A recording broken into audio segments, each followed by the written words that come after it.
hassle. I'm good. How's Dad? They've got him on the train. He's on the move. You've got to find Fairview Junction before they get there. I'm working on it.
So anything happened when you cut out? You're not gonna believe this, but I ran into a Vortigern. A Vortigern? What was he doing down there? Hiding. I think he escaped from the Combine. What did he say? Never meet a Vortigern? He said crazy Vortigern stuff.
Teaching design elements of enemies is always tricky.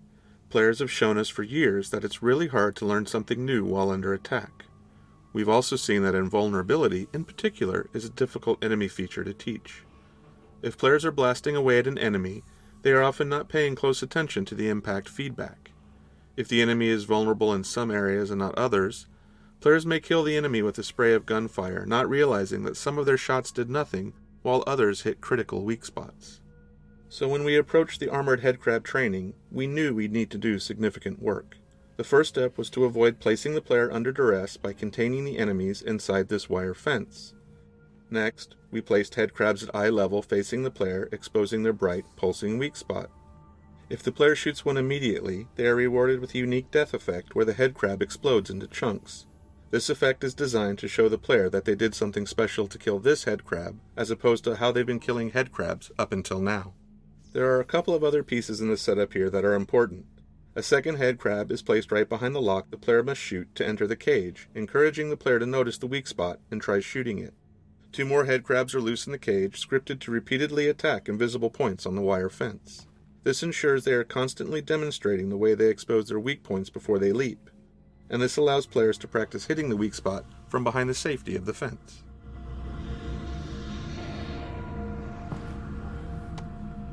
We spend time on every game design element thinking about how the player is expected to learn of its existence and understand its details.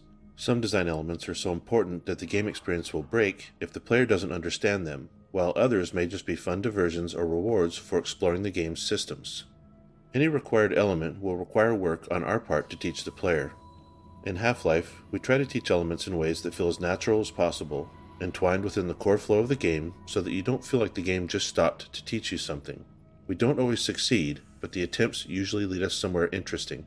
In this case, we need to teach the players about the armored headcrab. The key elements that we want them to understand are that the headcrab is invulnerable on the top, but has a weak spot on its belly. We would also like the player to learn that the headcrab exposes its weak spot right before it jumps, but this isn't required. The player can fall back to shooting the weak spot as the headcrab scrambles around after a leap.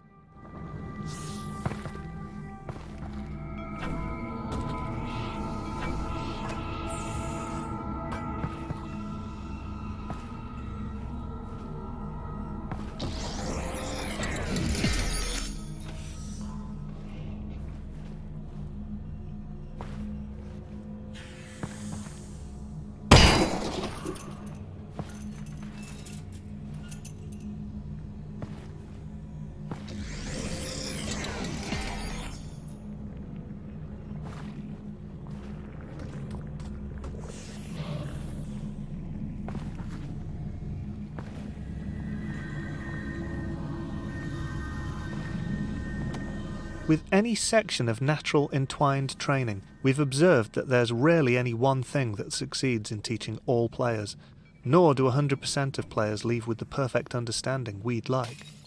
If player understanding is absolutely critical, we have to build a more bulletproof gate that ensures the player demonstrates understanding before moving onwards. In fact, we do just that when the player acquires the shotgun in the next area. In the case of the armoured headcrab, however, playtesting showed that we could afford to let a few players through with less than perfect understanding. This section gave them enough of a chance to experiment that they got a sense of what was going on, and further encounters with armoured headcrabs solidified it. There was still a lot of iteration on the visual design of the headcrab to further drive home its armour and weak point, and we also added a custom response to shotgun fire. In that case, the armoured headcrab flips over and wriggles for a second, exposing its weak point. This was added to reduce the resource loss we saw happening in players who were still struggling to understand the armoured headcrab mechanics after they acquired the shotgun.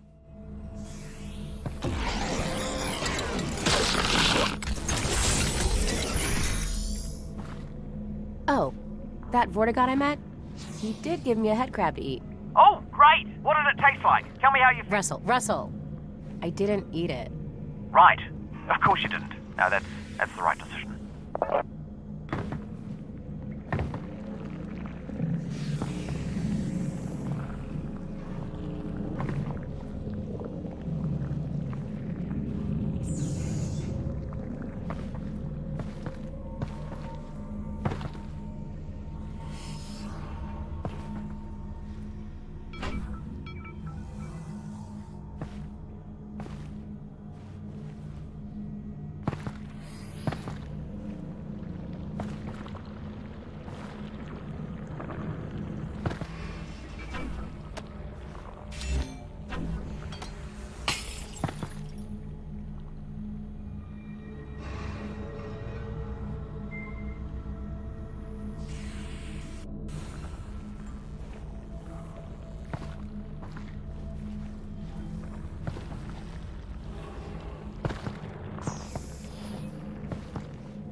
That zombie has a shotgun.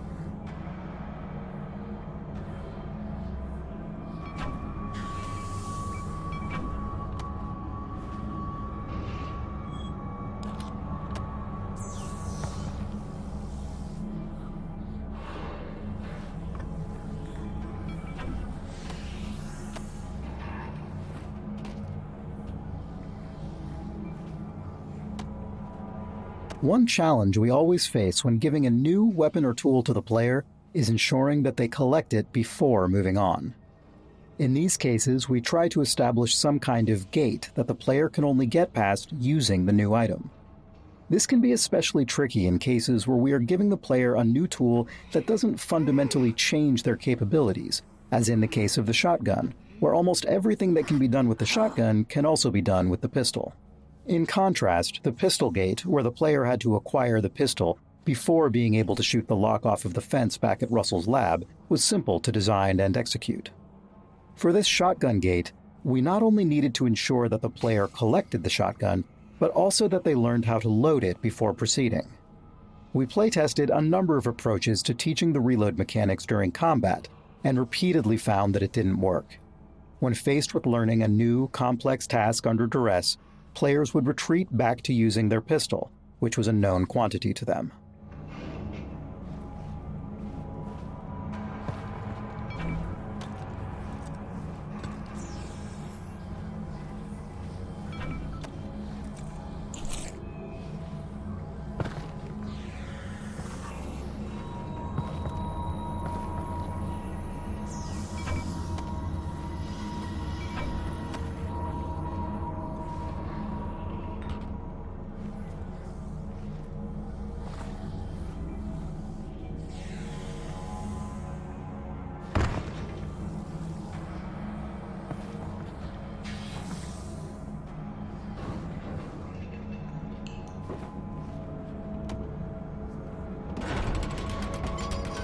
Whoa!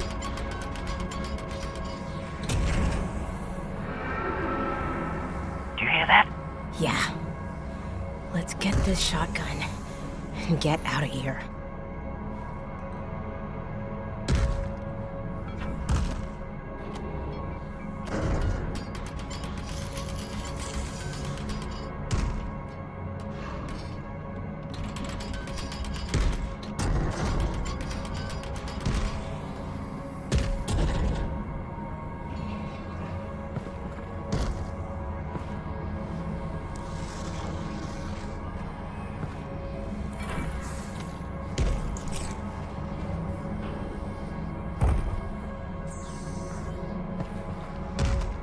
Once the player has collected the shotgun, they are only halfway through the shotgun gate.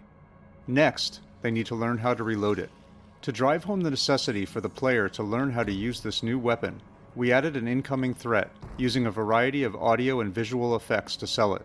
While our goal is to make the player feel like they have a limited amount of time, the time pressure is entirely fake, and everything proceeds based on the player's progress in loading the shotgun for the first time. Once the shotgun has been loaded, a short timer starts, after which zombies burst through the walls. If the player happens to look at the walls before that timer is up, we abort the timer and introduce the zombies. The combination of a timer and a look trigger is a common trick used in places where we'd like the player to see a neat visual moment, but we can't wait forever or the game simply won't progress. The breaking of the walls by the zombies is the final step in opening the shotgun gate. Having new enemies open the way forward when they enter the player's space is a fairly tried and true method, but it's never one we're particularly happy with. It's always a bit too convenient, and lacks agency on the player's part. But in a setup like this, which contains a novel puzzle, a new weapon, and its associated mechanics, plus an ambush, we're already dealing with a lot of design complexity packed into a small space, and further additions would complicate the scenario even further.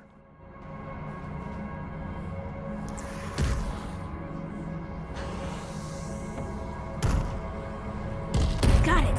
Hurry up and load that thing, it's getting louder.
I love this gun. 4 shells left. Last 4. I'm out.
The visual design of the shotgun included a number of challenges.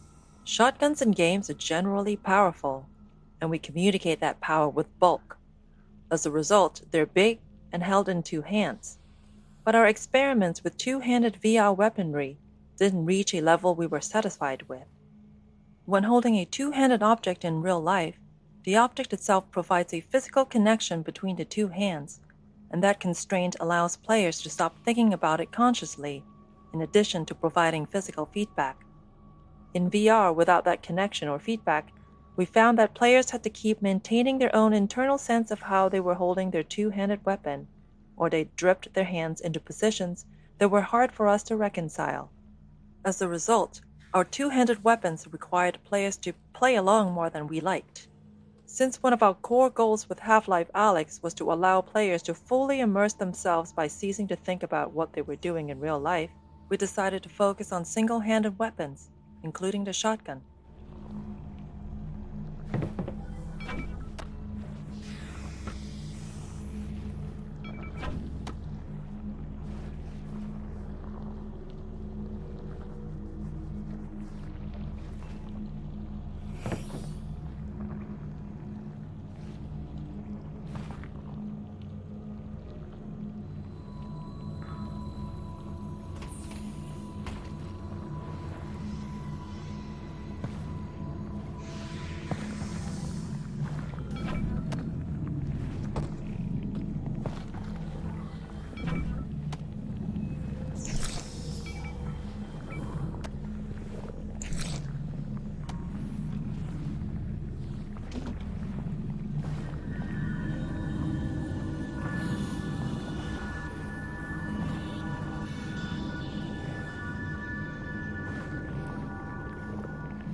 Our initial instinct with the shotgun design was to use a regular real-world shotgun, but modified, with a sawn-off stock and barrel so it would seem less cumbersome when held with one hand. This approach always resulted in the handle being at the rear of the weapon, and we ran into the problem where the weapon always felt front-heavy. Obviously, the VR controller in your hand wouldn't reflect that, leading to a disconnect between what you were feeling and what you were seeing. Placing the handle more centrally and underneath the weapon helped avoid this disconnect. This implied centre of mass wasn't really maintained well as the weapon accrued upgrades throughout the game, but the first impression was the most critical. Since we were going with an odd form, we were keen to use common shotgun visual elements wherever we could to help with player recognition and to ground the design in some reality. One element we borrowed was a common shotgun tube magazine that stores shells horizontally in line with the barrel, and we were just able to fit the gameplay requirement of 6 shells without the overall length becoming unwieldy. You can see the effort we had to go for further shell capacity in the design of our autoloader upgrade. Our first reloading mechanic was based on the realistic insertion of 1 shell at a time. Playtesters found this to be overly tedious, although we did receive some positive comments that it made them feel like an action movie star. The simple addition of allowing the players to insert 2 shells at a time solved this issue, allowing us to keep the good part of the design whilst losing the bad. We were keen to reinforce the whole action movie star thing, and experimented with some big gesture the player could do to finalise reloading. The inclusion of a pop-up mechanism allowed us to add an additional step to the reload that further separated it from our other weapons, yet had a satisfying flick of the wrist to complete the action.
Oh, that really worked, didn't it?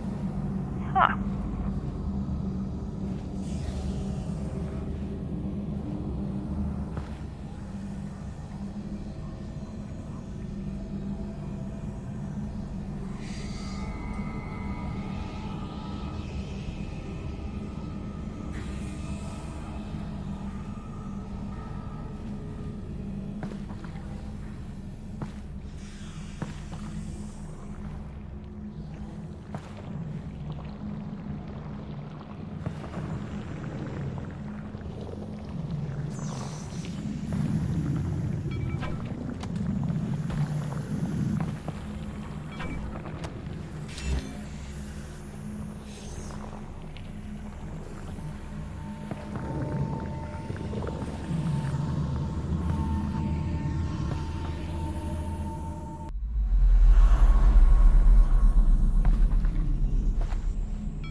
Too dark.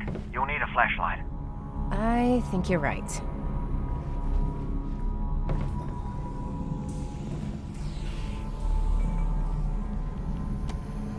As with the shotgun and the pistol, we needed a gate for the flashlight to ensure the player couldn't proceed without it.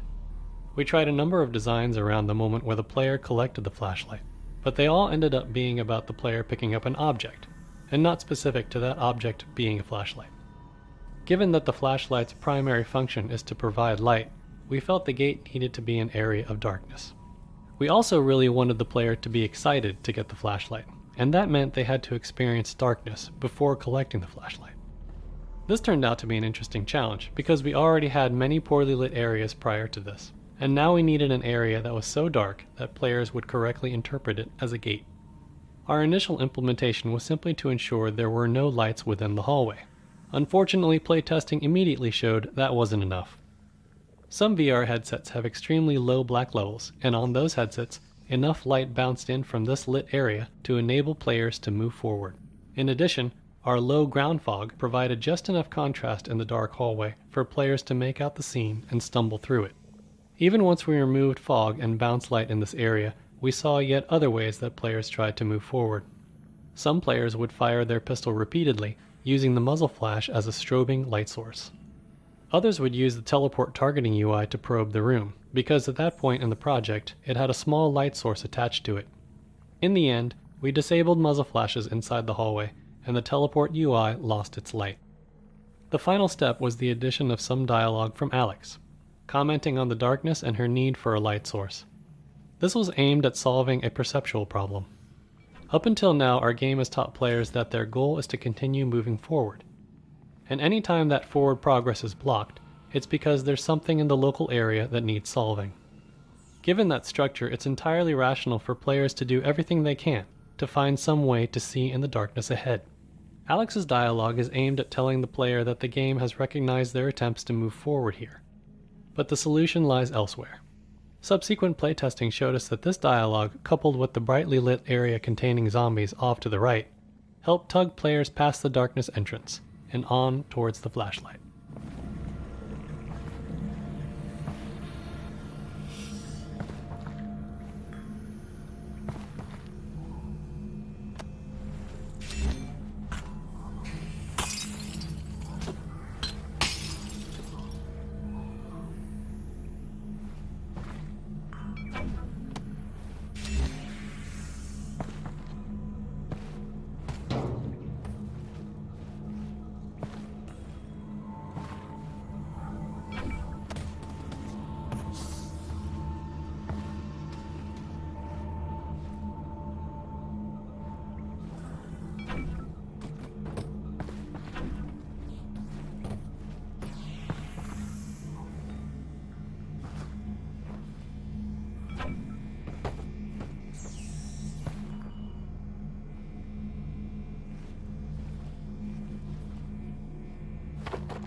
3 shells left.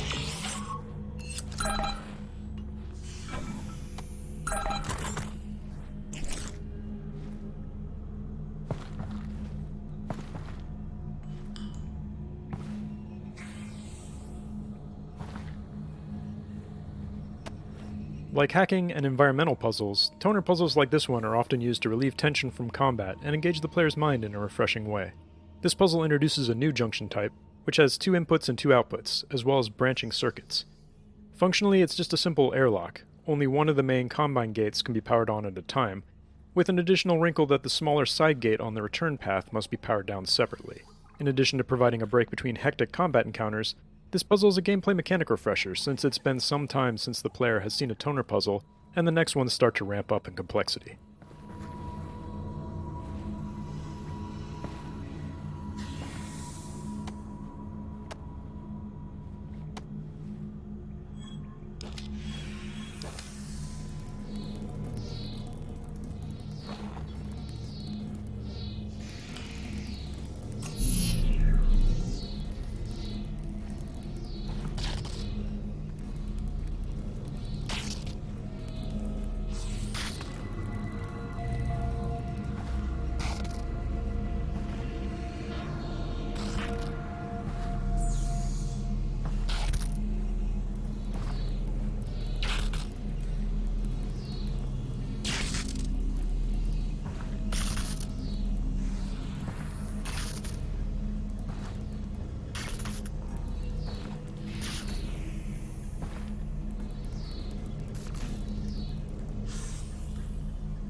It is dark.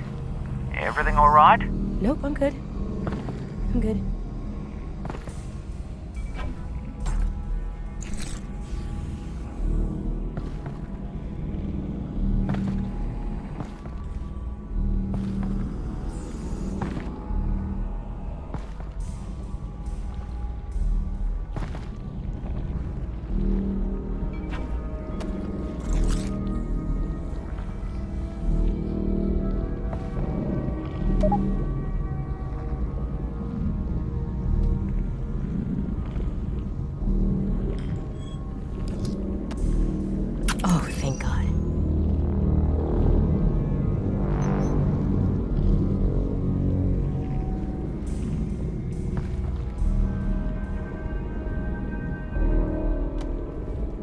prior Half-Life games, the flashlight was attached to the player's body, which meant that it always illuminated the world from the same angle relative to the player's point of view.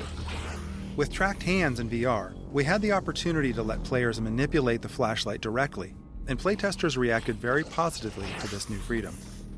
In fact, our earliest implementation of a flashlight in Half-Life Alyx was an object that could be picked up in either hand or even set back down. This allowed the player to put the flashlight down somewhere, providing illumination for themselves while they accomplished another task. Unfortunately, this presented the possibility that a player could leave the flashlight behind, which would have been a game-breaking scenario. Implementing the flashlight as an object that players had to hold also prevented them from holding something else in that hand, which was tedious to manage and simply too punishing of a trade-off. In particular, it meant that weapon reloading was a nightmare, because the player no longer had a free offhand to perform the reload actions.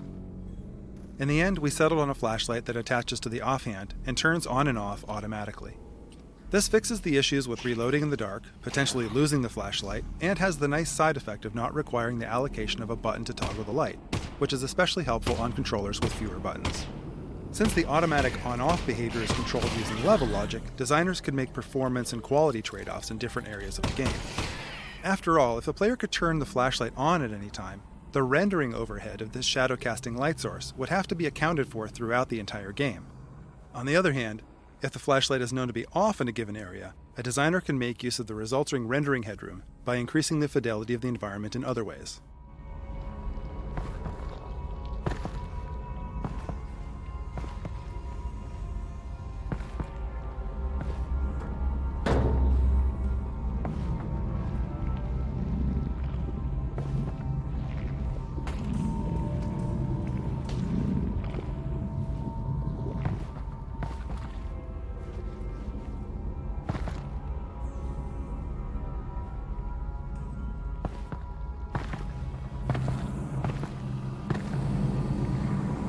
It's really dark. Russ, Yeah? can you just talk About what? about anything? Literally anything. Well, I think that given our situation, your irrational fear of the dark is actually quite appropriate. You know, I can give you easily 100 reasons to be terrified. Okay, that was my fault. I'll be more specific next time.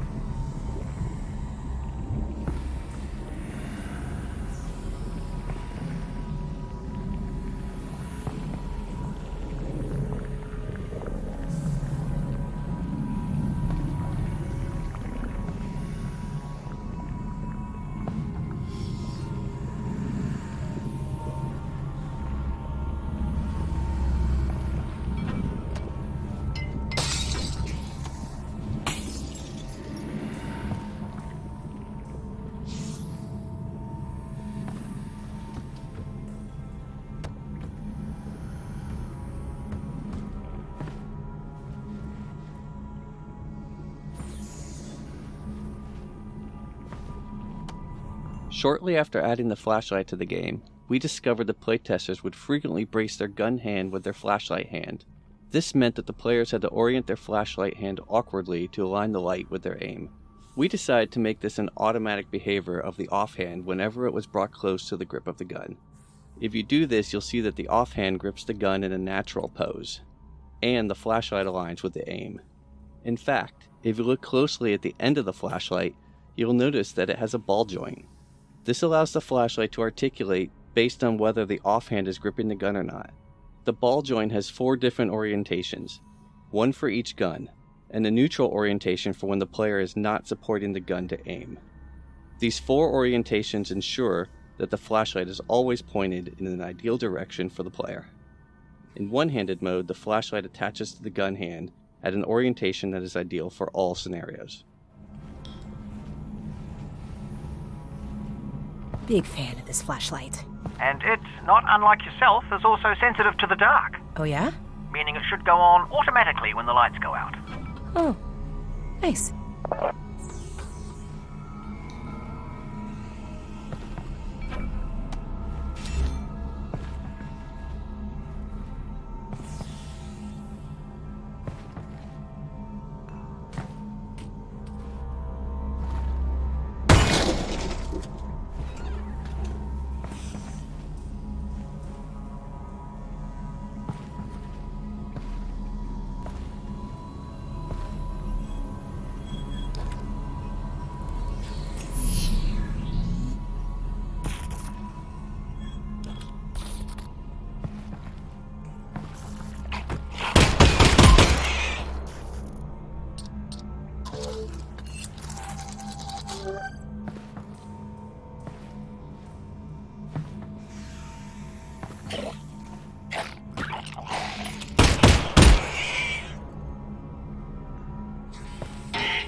All right, Russ.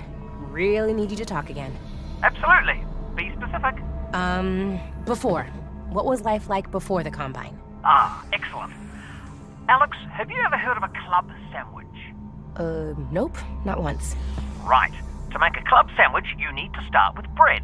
Not from a bread line, from a bakery across the street. Baked that day, okay? You add tomatoes, lettuce, not vegetable paste, fresh. Then you add bacon. That's from an animal we used to call the pig. You toast the bread, and you put all that inside it. You guys had all that? That's insane. It is, and I'm not done. Then you add a second sandwich on top of the first one. You put ham in it, also from a pig, and turkey from an animal we used to call the turkey, and more tomato, more lettuce, and a bunch of other things I'm forgetting. It was 6 inches tall and weighed a pound, and had a dozen ingredients from 5 different continents. It was the most impossible food item you could imagine in any age before ours. Wow. I know, right? That is... wow. Thanks, Russ. You're welcome, Alex.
When the writers create a new character, we try to write a variety of material from that character's perspective to help find their voice. What motivates them? What do they sound like? How do they relate to other characters?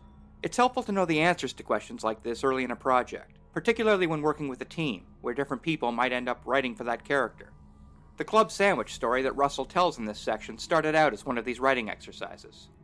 The writing team wrote pages and pages of Russell telling Alex stories about life before the Combine, getting irritated with her, telling bad jokes, pretty much the whole emotional spectrum. As we refined Russell's character, almost all of that fell by the wayside. We needed to do that work to get to Russell, but most of it didn't sound like Russell anymore. Later in the project, we decided to make Alex scared of the dark, so we needed Russell to talk a lot in this section to keep Alex company. It didn't matter what he was saying, it just had to be this voice in the darkness that she was grabbing onto. And then we remembered, hey, didn't we write a rambling sandwich monologue a year ago? And the club sandwich speech was resurrected.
Wait, is that a dead Combine soldier? Yeah. When you guys were off stealing the reactor, I saw the Combine moving supplies in here. So, I guess they're interested in this place again. Right, we'll keep an eye out. Something's definitely up.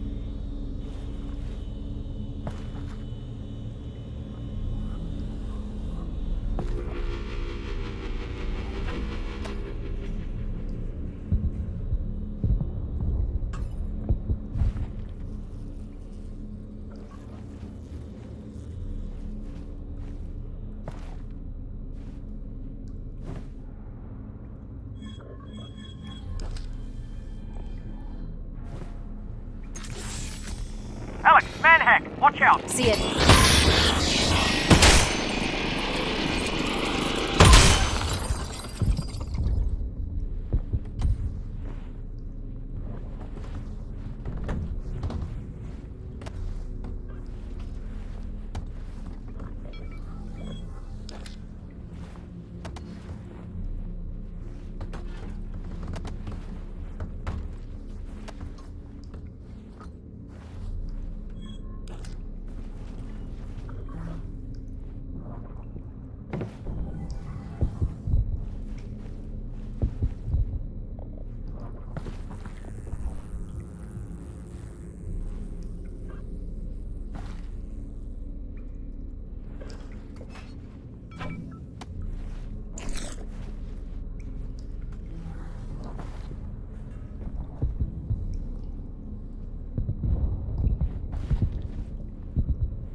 Okay, so, right now, what it's like to live on Earth on a scale of 1 to 10.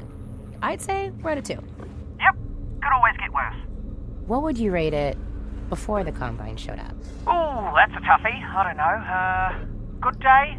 I'd say 6. Yeah, strong 6. 6? That's not great. Well, that's life, Alyx. You know, it's not always great. Well, maybe we get the Combine off Earth and we could shoot for like an 8, you know? Ooh, an 8. Yeah, that really would be nice. Really nice.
When building a Half-Life game, we try to start playtesting as soon as we can, even when we only have 10 or 15 minutes of gameplay built.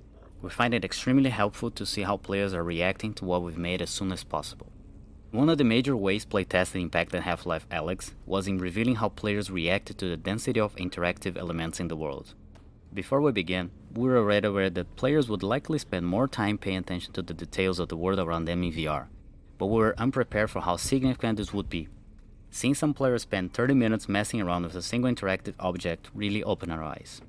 As a result of those playtesting observations, we spend much of our development time focusing on the environment around the player and the level of details and interactivity to be found there. It might seem surprising that we didn't start with the assumption that we wouldn't need to spend that amount of time on the world, but the reality of game development is that we always have a finite amount of time to build a game and we're always making trade-offs. In the ideal case, we spend our finite time on whatever contributes the most to the player's experience. So, playtesting early and thereby getting a better sense of what elements are contributing to the player experience help us understand where to spend the limited time we have. In this case, those early playtests told us to significantly increase the amount we should budget for creating the world details and interactivity.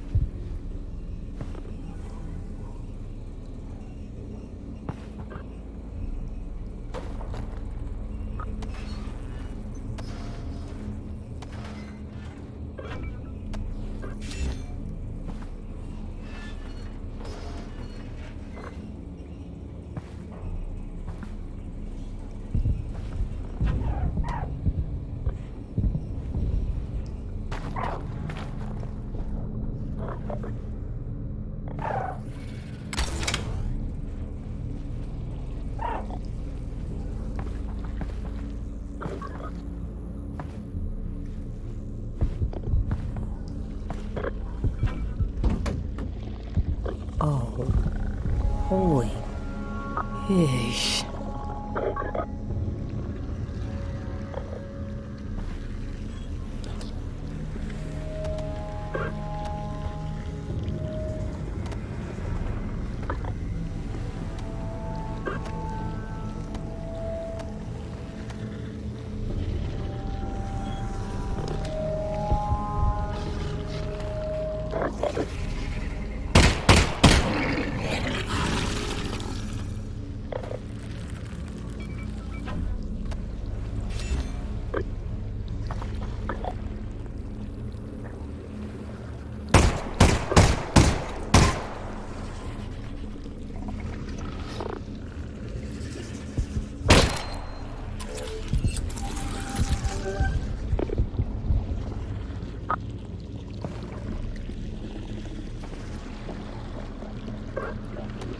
Barnacles are a unique enemy type in Half-Life Alyx in that they are static and often situated above the player's natural view direction.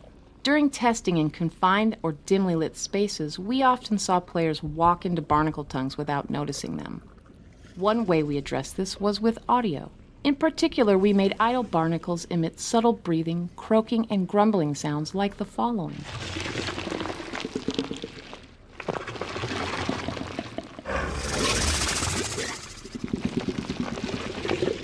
These sounds helped alert players to the presence of barnacles, and also made them seem like living creatures that were always active, not just a mechanical piece of gameplay that responded only to the player's actions. The head-related transfer functions available in Steam Audio were especially helpful, as they made it possible to accurately spatialize barnacle sounds so that the players could tell that the sounds were coming from above.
Early incarnations of manhacks were frustrating to fight in VR, since their audio was not providing enough information about their location. They seemed to appear from nowhere, and, even when close to the player, they lacked a dramatic presence.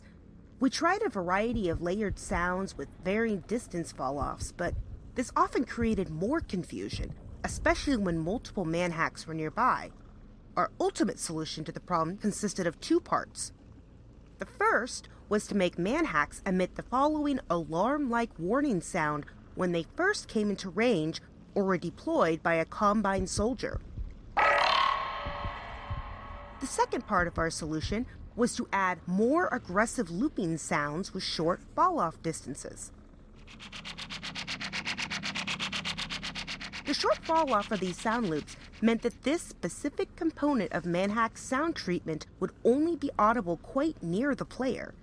Thus, when players heard these sounds, they knew that manhacks had begun hunting them, and one or more was getting close enough to be of concern.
Before Final Art was added, the cramped dark area of this level did not take players very long to traverse. But as the fidelity of the game increased, players spent more and more time getting to this point. As we've learned over the years, too much time in dark underground areas can become fatiguing to players, and this is even more significant in VR. This outdoor section provides a change of pace and a brief respite from the dark. Not only does it give players something visually different and interesting to look at, it allows them to clearly see and assess threat in an open space, allowing them to get some easy kills with a little stress. It was also important to provide some variety here, as players are about to head into a dark area that requires precision shooting and flashlight usage.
So, when we get the Combine off of Earth, what are you gonna do?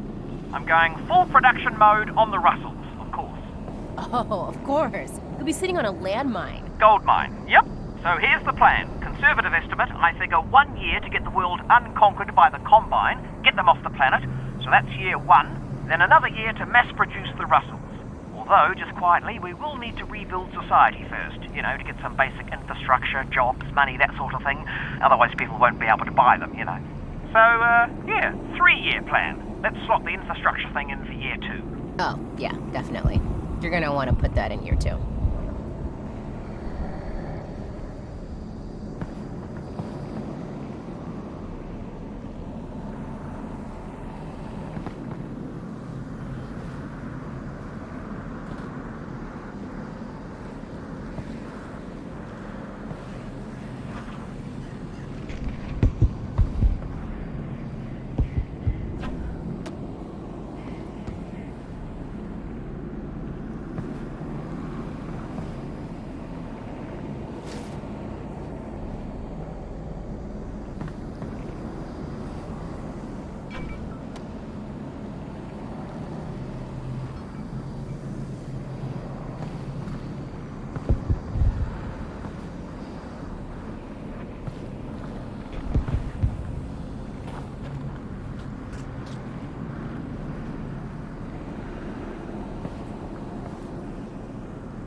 This section, with a multitude of explosive barrels embedded in Zen overgrowth, was designed to switch up player expectations and change the pacing of the level. Prior to this point in the game, explosive barrels and canisters were used as offensive weapons. In this space, they're deadly to the player. If a barrel or canister does explode, it sets off a fatal chain reaction. This change in priority forces players to aim carefully and adds intensity without combat. This has the positive side effect of training players to utilize the pistol even more effectively.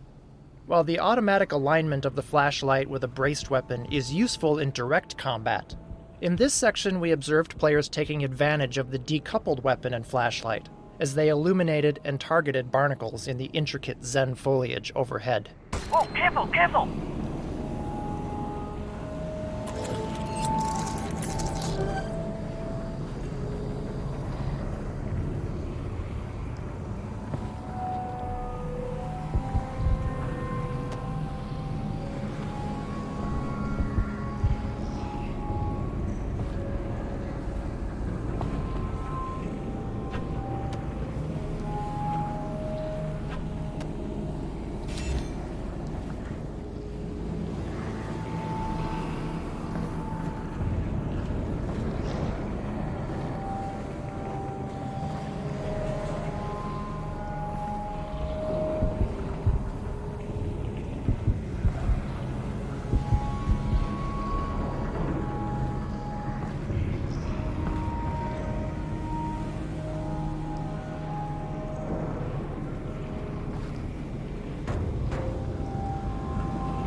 We decided early on that the environments we wanted to portray in Half-Life Alyx would benefit from an investment in high-quality volumetric lighting. This component of illumination is an indispensable tool, not just for creating atmosphere, but for drawing the player's attention to critical gameplay elements. Our system works in 3 phases. In the first phase, illumination from static light sources is captured in a 3-level hierarchical volumetric clip map surrounding the player.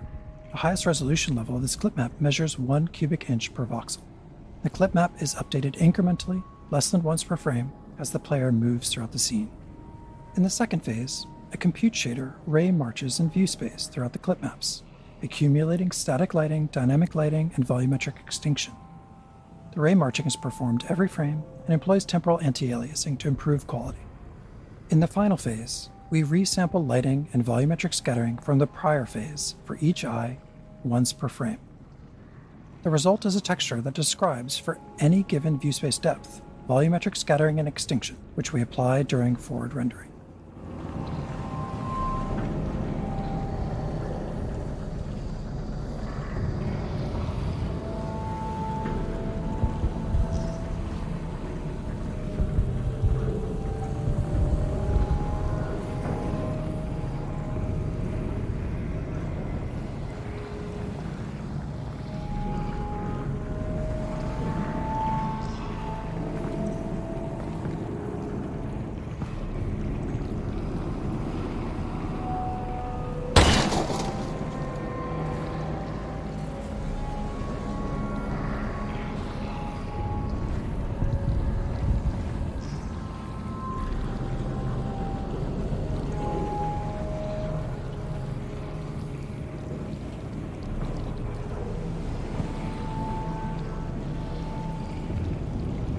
So, this whole 3-year Russell plan.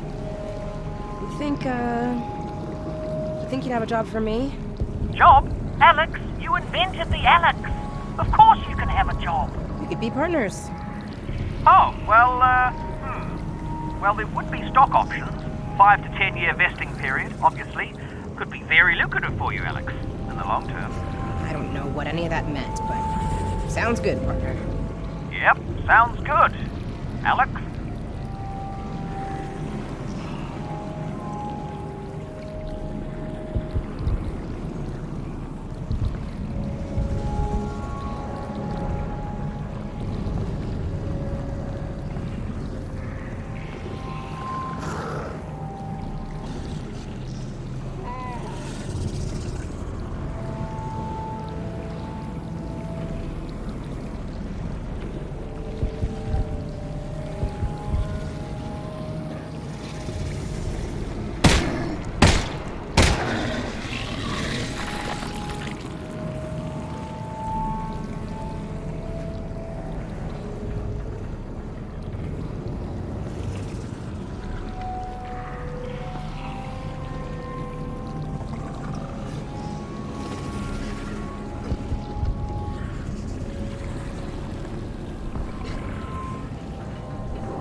Alyx?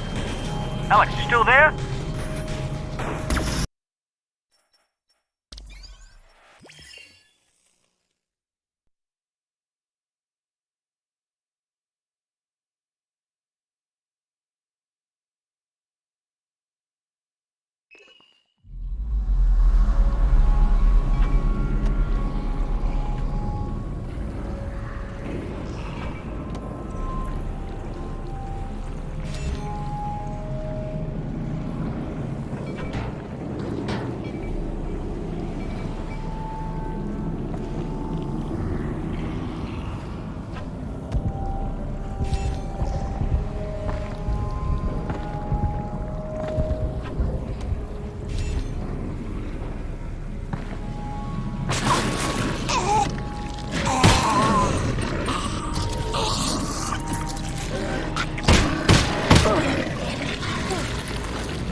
Combine. Yes, these guys have automatic weapons. Civilian commandos, of course they have automatic weapons. We'd have them too, but Combine weapons are gene-coded, so out of luck. Unless you find one that's unbonded, or you're open to some minor genetic modification. I'm good, Russ. I'm just gonna roll with these genes that I've got.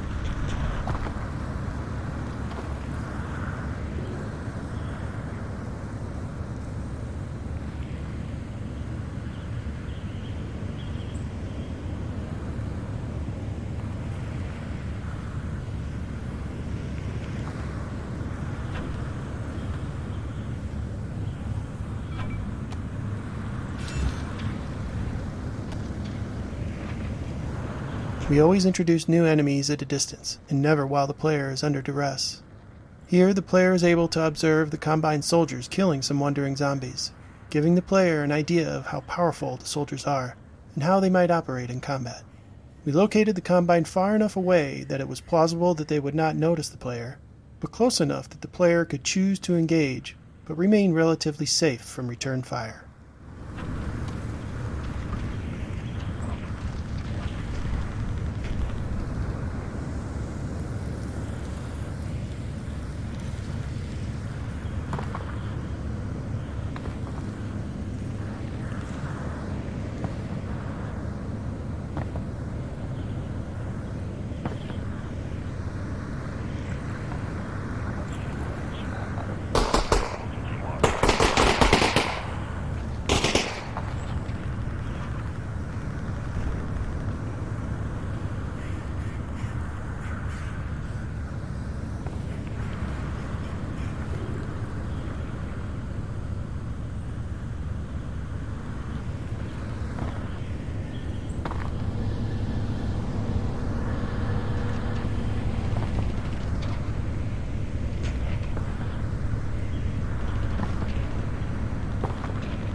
3 left.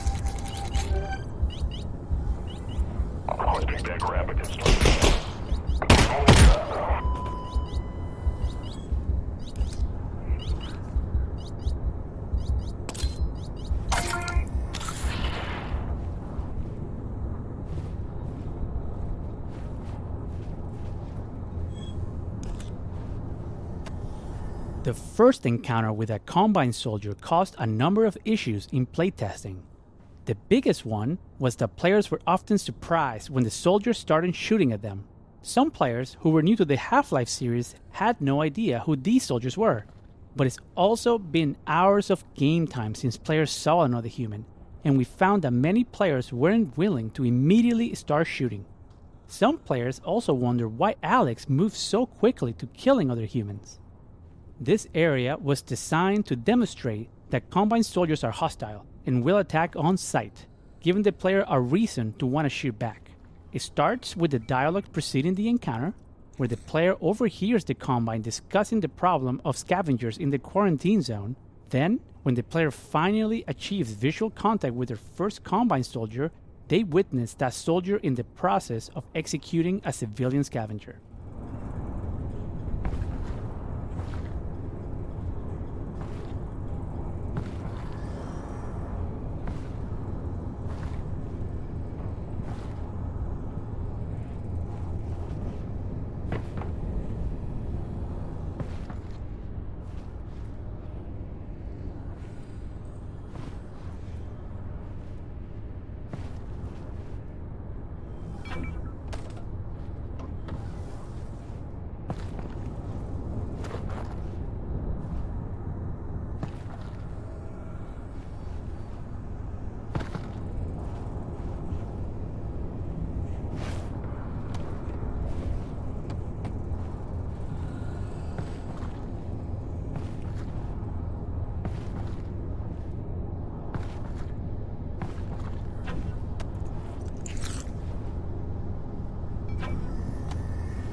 the last of them. Good, because we don't have much time.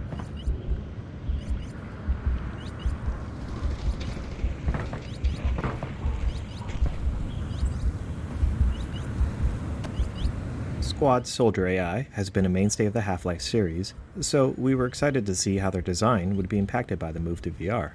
Our early playtesting against a Half-Life 2 Combine Soldier AI in VR immediately made a number of things clear. First, players did not like to be shot at, and often had a visceral negative response. The soldiers frequently ran at players at full speed, firing all the while, and we discovered that the speed of Half-Life 2 combat was simply too overwhelming in VR. Also, players took longer to do everything in VR, especially the core action of spotting and aiming their weapon at an enemy while staying in cover.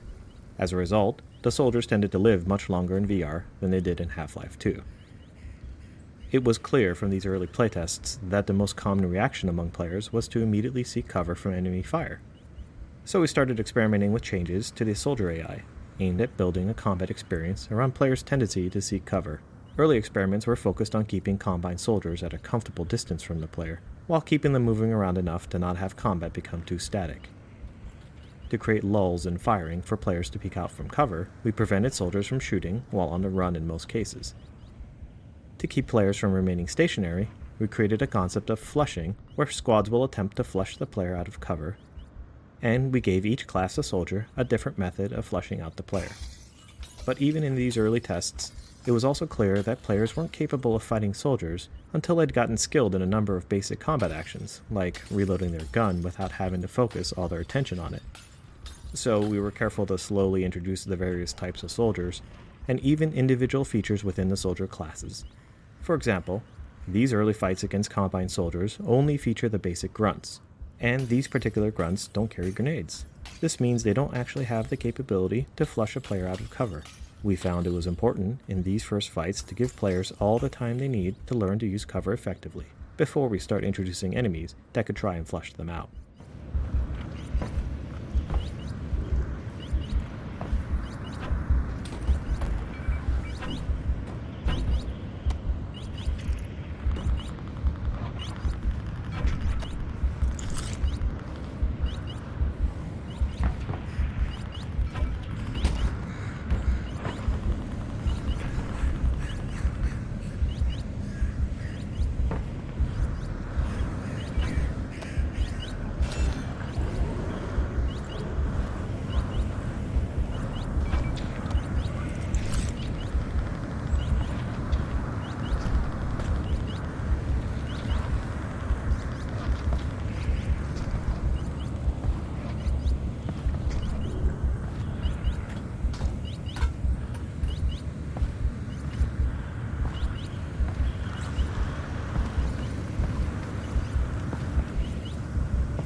control station override nearby.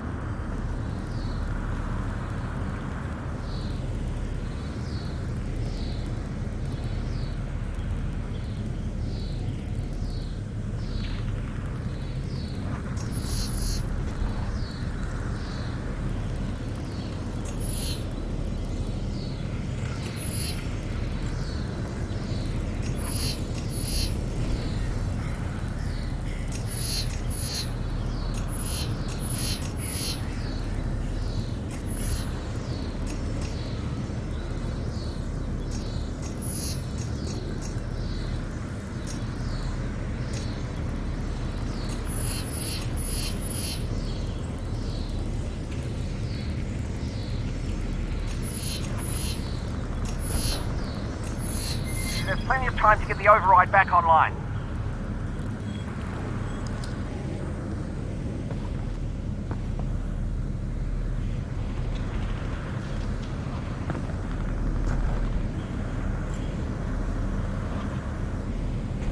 Alright, I'll be able to stop the train right here. You sure you can do that? Absolutely. You just need to activate the terminal. Nice. Then you'll need to be ready for a fight. They're not going to give up your dad easily. I'll be ready.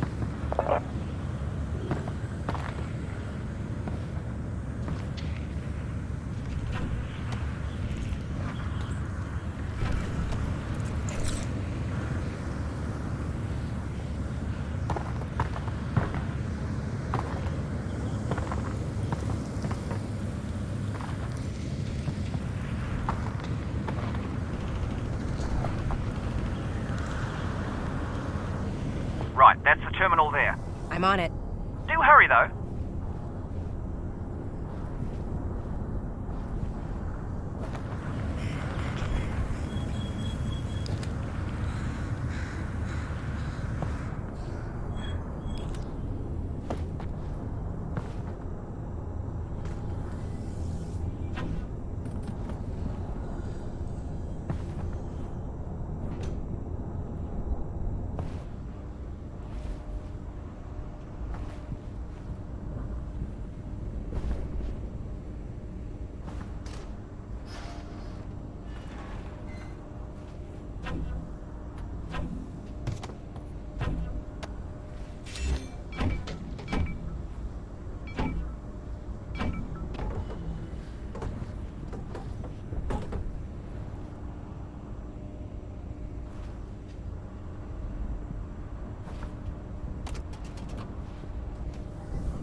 Maybe it's missing a piece.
Okay, no worries. But the train is coming. Just get me in. It'll only take a second. You're doing great. Yep, doing great. No worries. No worries. No worries. No worries. Okay, now just re-engage the system. Is it supposed to come off? It's the opposite of what it's supposed to do, Alyx. What do I do now? Well, don't panic. Well, stop panicking if you are. I'm not panicking. Yes, but I am. We need to find another way to stop this train. There's gotta be another way to stop this train. Well, start looking. 10 seconds, Alyx. Okay, just throw the switch there. It won't stay. You've got to hold it down.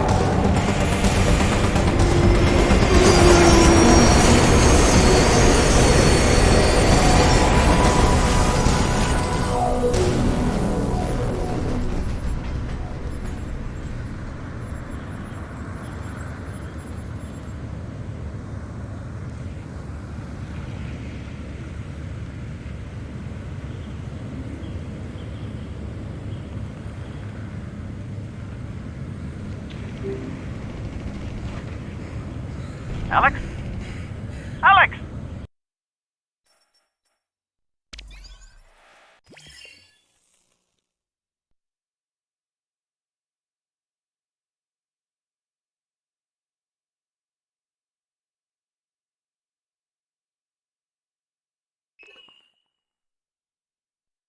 Gotta be another way to stop this train. Well, start looking. We don't have much time. 10 seconds, Alyx.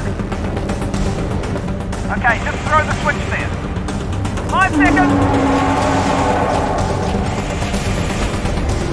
It won't stay. You've got to hold it down.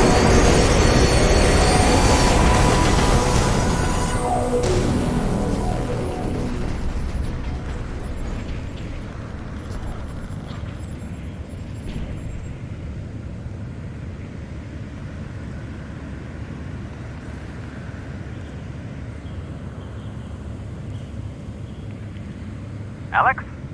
Alyx, you still there?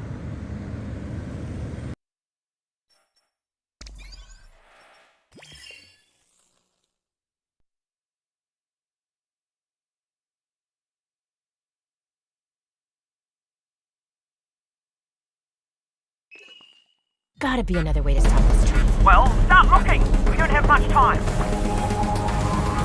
10 seconds, Alyx. Okay, just throw the switch there. 5 seconds. It won't stay. You've got to hold it down.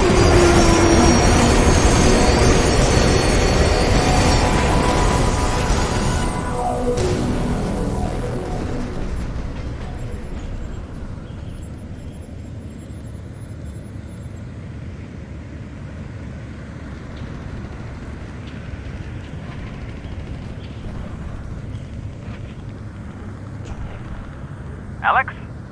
Alyx, you still there?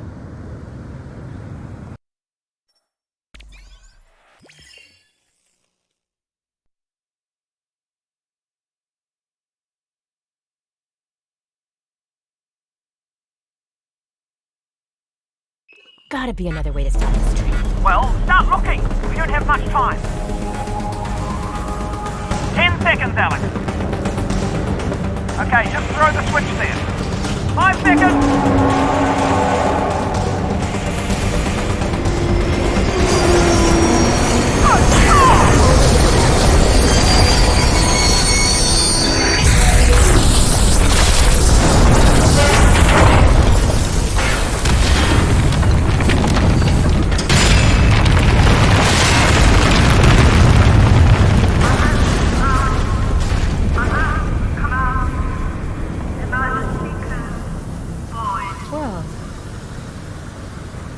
That worked? Yeah. Wow. You okay? I'm okay. Let's go find Dad. At this point in the game, we knew we needed a big set piece, a non-combat moment to reward players for fighting their way through the dark, scary tunnels. Not only that, but the pace of the story was leading up to its most important moment thus far, the rescue of Alyx Vance. Crashing the Combine prison train that was transporting Eli felt like the exact right thing to accomplish these goals, and it gave us the opportunity to create some VR spectacle. We wanted to achieve the cinematic chaos of causing a train wreck, while giving the players an active role in the event. Our first attempts to design the scenario were a challenge. It turned out that directing the players' attention wasn't as simple as ensuring they were in the right position through gameplay. In our initial tests, players frequently failed to see some or all of the spectacular train wreck. The crash was one of the first destruction sequences we put into the game, so we had a lot to learn about player behavior in VR and how to direct the player naturally to immerse them in the chaos. On top of that, to continually hit our target frame rate, we needed to create a cascading series of events, so that only some of the destruction was happening at any given time. Sound design, level design, effects, and animation had to be carefully coordinated to lead the player's attention through each stage of the wreck. For example, at the start of the crash, we used the sounds of train cars piling up in the distance, encouraging players to look in that direction before one of the train cars lifts up and blasts through the concrete connector. At the end of the sequence, the smokestack collapse is used to direct the player's attention to their eventual path forward, and we wanted players to witness its destruction. Before bringing down the smokestack, we gave players a brief moment of rest, and, again, used sound to draw their attention to the smokestack. Initially, we used a rumbling sound preceding its collapse, but we found this to be too subtle in practice, and instead added the transient explosion sound, which drew the player's attention towards the smokestack more reliably.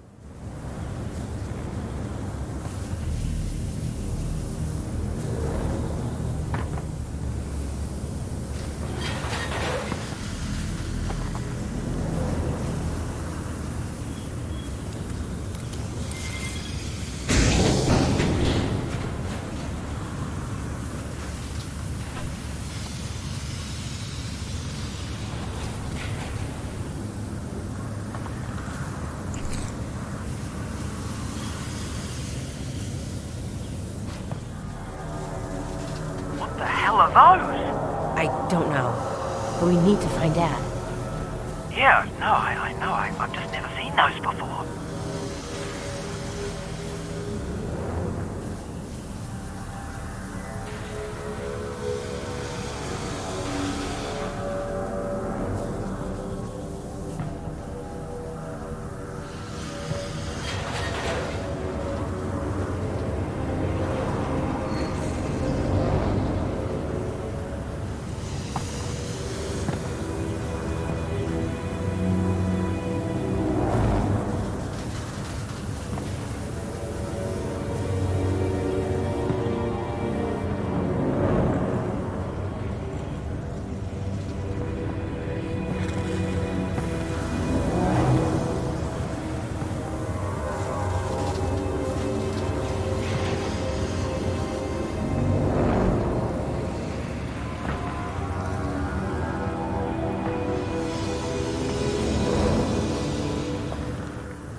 Oh my god.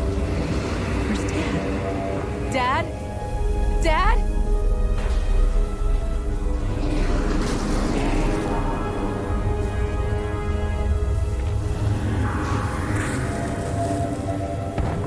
Dad! I'm over here, honey. I need help, hurry.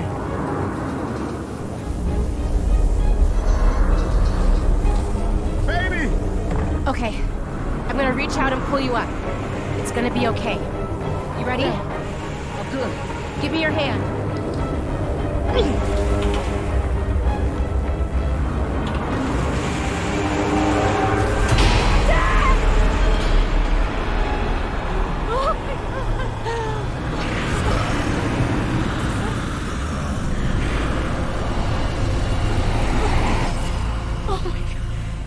Alyx Vance, I have come to help, as I said I would. Thank you.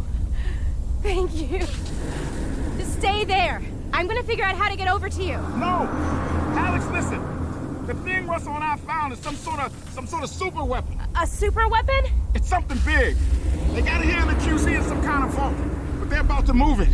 Where, I don't know, but it's gonna be soon. Then we gotta steal it before they do. Yes! And look. I managed to pocket this Combine data pod. If I can decrypt it, we can figure out how to use their weapon against them. So what's the plan? You head to the vault. I'll take this thing back to Russell's and get to work. Wait, where is the vault? Dad, where's the vault? Look to the northern star. Yes. Look to the star. Got it. Dad? It's right in the middle of the QZ, and it's big. Get above ground and see what you can find. I will accompany the Eli Vance and ensure this safety. Great. Thank you. Dad, I'm gonna go find this vault. Go! Stay safe, baby. I love you. I love you too. I love you too. Thank you. For the rescue of Eli, we wanted to create a tense, just out of reach moment where the player physically saves him. But for the rest of the story to work, Alyx and Eli had to take different paths at the end of the scene. We tried a few different approaches, including a version where Eli was hanging from a ledge just in front of the player, and the player could reach down to attempt to grab Eli's hand to pull him up. In practice, however, players' hands would collide with the real-world floor. Not only did this make it impossible to reach Eli, it took players out of the moment, wrecking the emotion of the scene. Since Eli and Alyx had to take different paths, we tried an approach where Alyx rescued Eli, but he was injured and couldn't proceed. Unfortunately, many players would stick around, not wanting to abandon him. Eventually, we arrived at the solution that shipped in the final product. Separating Eli from the player with the Vortigaunt's rescue made for a much more meaningful return and fulfillment of the Vortigaunt's promise to help Alyx. The datapod that Eli found was an addition that not only let us integrate Eli back into the story later, but also gave him something to do, so there was a much stronger reason why he would not accompany the player on their journey going forward.